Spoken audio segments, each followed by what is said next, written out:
গরমে আমি হালকা বাটা মাছের তেল ঝাল করছি। তার জন্য বাটা মাছ নিয়ে নিয়েছি 3 পিস, আর এখানে 2টো বড় বড় আলু লম্বা লম্বা করে কেটে রেখেছি। বাটা মাছটা পরিষ্কার করে ধুয়ে এর মধ্যে আমি নুন হলুদ মাখিয়ে নিচ্ছি। খুব ভালো করে নুন হলুদটা মাখিয়ে নিয়েছি।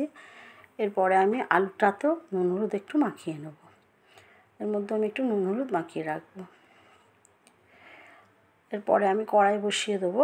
কড়াই বসিয়ে দিই, কড়াই সর্ষের তেল দিয়ে করবো এটা। কড়াই আমি সর্ষের তেল দিয়ে দিলাম। তেলটা গরম হয়ে গেছে, এবার আমি মাছগুলো ভেজে নেব। এবার আমি ভালো করে লাল করে মাছগুলো ভেজে নেব।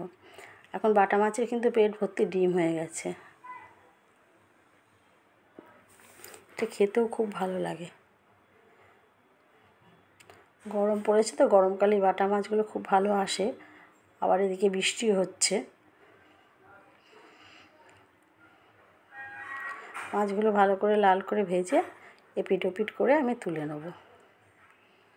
মাছগুলো প্রায় ভাজা হয়ে এসছে, এবার আমি তুলে নেব মাছগুলো। সব এবার তুলে নেব। আর এটা এইভাবে করবেন, গরম ভাতের সঙ্গে খুব ভালো লাগে খেতে। হয়ে গেছে মাছ ভাজা, আর আলুটাও একটু ভেজে নেব। আর এইভাবে যদি আপনারা আলু টালুগুলো ভেজে নেন তাহলে খেতে ভালো লাগে। আর এইভাবে আমি আলুটা পুরো ভেজে নেব, ভেজে তুলে নেব। আমি জানেন তো আমার মায়ের কাছে রান্না শিখেছি, আর এখানে এসে বিয়ের পর আমার শাশুড়ির কাছে। কালো জিরে ফোড়ন দিয়ে দিলাম, দিয়ে একটা গোটা পেঁয়াজ দিয়ে দিলাম। আমার মাও যেরকম খুব ভালো রান্না করতো, আমার শাশুড়ি মা ভালো রান্না করেন। স্বাদ অনুসারে নুন দিয়ে দিলাম।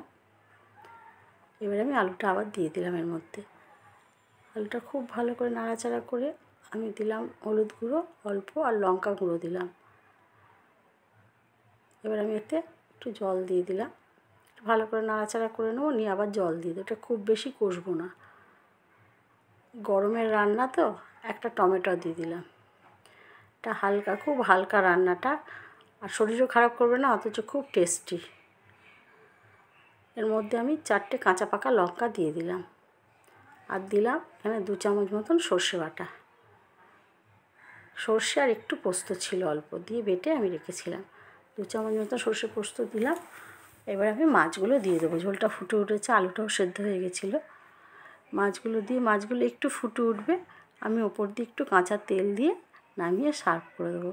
ভালো লাগলে লাইক করবেন, শেয়ার করবেন, কমেন্টসে জানাবেন ভালো লাগলো কি না।